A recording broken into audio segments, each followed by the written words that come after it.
था, आजकल लोग बोलते हैं कि अच्छी फ़िल्में नहीं लिखी जा रही, अच्छे गाने नहीं लिखे जा रहे। एक बड़ा ये बॉलीवुड के लिए बोला जाता है, साउथ बहुत अच्छा परफ़ॉर्म कर रहा है, एक्स्ट्राऑर्डिनरी परफ़ॉर्म कर रहा है। तो इस पर आपका क्या कहना है? बॉलीवुड की बात कर रहे हैं अभी अपन तो। जी, ऐसा बिल्कुल भी नहीं है। बहुत लेखक है, आप राइटर एसोसिएशन की लिस्ट देखने जाओगे तो वहाँ हज़ारों राइटर मिलेंगे, है ना?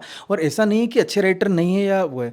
समस्या क्या आ रही है कि फ़िल्म इंडस्ट्री है ना? व्यवसाय है एक प्रकार का, तो जो उसको चलाने वाले लोग हैं, जो बड़े प्रोडक्शन हाउस बन के बैठे हैं या जो भी जहाँ जिनका अर्थ रोटेट हो रहा है, कम समस्या वहाँ से आ रही है कि वो लोग अपनी पसंद की चीज़ें उसमें तुले, उनको एल्गोरिथम पे काम करते हैं कि एक फिर हिट फिल्म का फार्मूला क्या है, एक इसको ले लो, उसको ले लो, उसको ले लो, तो ये बन जाएगा। तो वो अभी भी उसी पैटर्न में चलते हैं, ओरिजिनल पे नहीं जाते। वो ये नहीं सोचते कि उसकी पीछे की रीढ़ की हड्डी क्या है, हमको कहाँ पीछे काम करना है। तो आप साउथ के सिनेमा में ये है कि वहाँ पर उन्होंने कोई स्टार कास्ट बड़ा वो नहीं करते हैं। दूसरा, वो जो स्टार लिया भी है, तो वो करोड़ों अरबों वाला स्टार नहीं है, नॉर्मल पे करने वाला स्टार है, तो वो उसको उनको बजट भी एक लिमिटेड बजट में फिल्म बन जाती है। बहुत ज़्यादा हीरो जो है वो नहीं लग चार्ज नहीं करता है।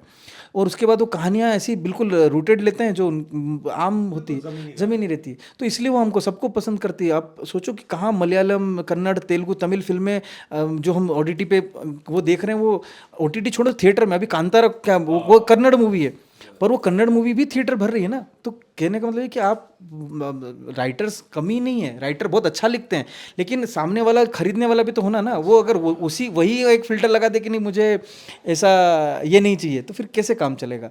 तो आप अगर वो एक हंट करे या फिर उसकी मार्फत अगर कुछ अच्छी-अच्छी स्टोरीज़ को वो लें, तो बहुत सारी कहानियाँ मिलेगी। अभी जैसे उदाहरण के लिए आमिर खान लंबे समय से अच्छी स्टोरीज़ कर रहे थे, ढूँढ रहे थे, कर रहे थे। उनको पीपली लाइव मिली तो पीपली लाइव करी उन्होंने। अभी ये जो लेडीज़ लापता लेडीज़, तो एक छोटी कहानी पे उन्होंने काम किया और हुआ तो सक्सेस। अरे कई छोटे छोटे मुद्दे पे बनाते हैं और बहुत हिट जाती है। मैं मराठी सिनेमा का जितनी बात करूँ, मराठी में तो बिल्कुल बेसिक ही, या और भी साउथ का ले लो, मलयालम फिल्म ले लो, कहीं भी ले लो, बिल्कुल बेसिक कहानियाँ कहानियाँ बताते हैं। अभी एक लेटेस्ट फिल्म देखी मैंने, तेलुगु फिल्म धनुष की, इडली इडली समथिंग कुछ है उसका नाम, पूरा नाम नहीं आ रहा है। सिंपल सी कहानी है कि एक लड़का जो है वो, जिसके पिताजी इडली की शॉप चलाते थे, वो अपने गांव में वो उसको छोड़ के कि नहीं पिताजी मैं कुछ बड़ा करूंगा, वो उसने होटल मैनेजमेंट का कोर्स किया, विदेश चला गया। और विदेश से उसको वापस घर की याद, होम सिकनेस हुई, आया, पिताजी माताजी गुजर गए हैं, तो अब वो पिताजी माताजी की इडली की शॉप, इडली इडली की शॉप जो है वो, तो वो चलाने लग गया। और एक जो भी उसकी ड्राइवरी कहानी, तो एक बेसिक चीज़ है कि कहाँ कौन सा बहुत बड़ा वो है, रॉकेट साइंस वाली स्टेप छोटी सी तो है कि इडली की शॉप चला रहा है। तो कहने का मतलब ये है कि आपके पास अगर वो है, और धनुष ने कोई हीरोइक पना नहीं दिखाया कि एकदम जैसे उसकी दूसरी फिल्मों में होता है, तो वो नॉर्मल कहानियाँ, पर नॉर्मल कहानी भी लोग देखते हैं।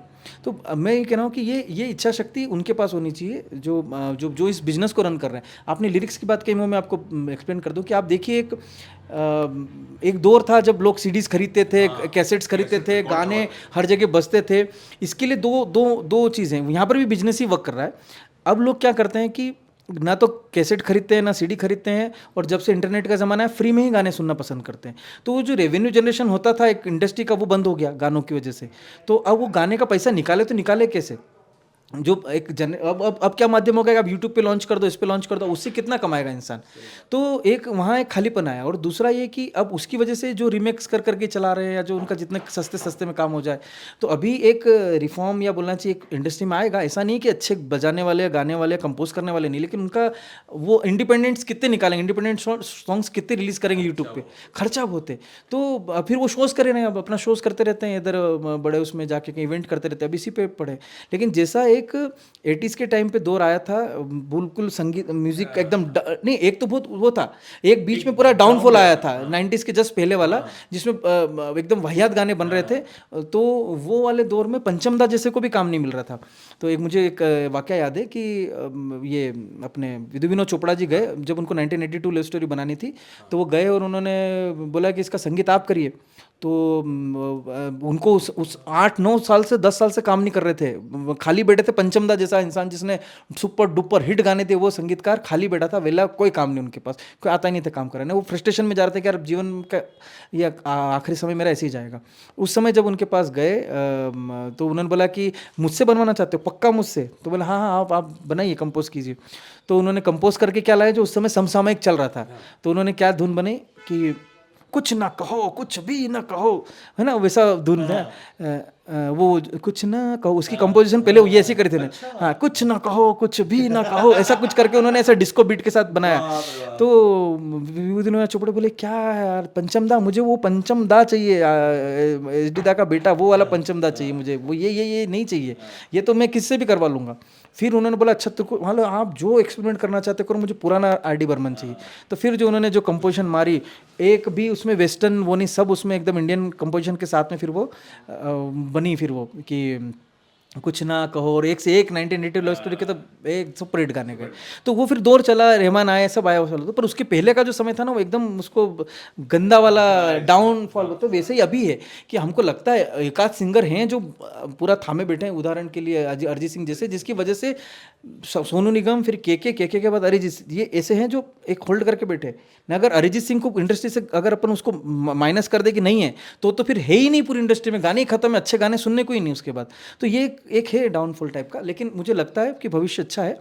अभी थोड़ा सा ये इकोनॉमिक्स सुधरेगा थोड़ा बहुत, ये गानों उसको लेके म्यूजिक इंडस्ट्री में, तो शायद, और अपने आप जैसे बोलते हैं ना, पानी कब तक रुका रहेगा, कभी तो रास्ता बना के निकलता है, तो वो होल्ड करा है, किसी दिन तो वो कहीं से रास्ता निकल के और निकल जाएगा। तो अच्छे अच्छे गाने भी सुनने को मिलेंगे, कोई माध्यम, कोई कुछ ऐसा कुछ तो आए ऐसा जो उनको भी, जो बना रहे हैं उनको भी एक रेवेन्यू मिलता रहे, कुछ उनको मोटिवेशन मिलता रहे, काम का पैसा मिले, और जो इस इंडस्ट्री से जुड़े हुए लोग हैं उनको भी कुछ ना कुछ मिलता रहेगा, तो फिर सब एक स्मूथली चलेगा।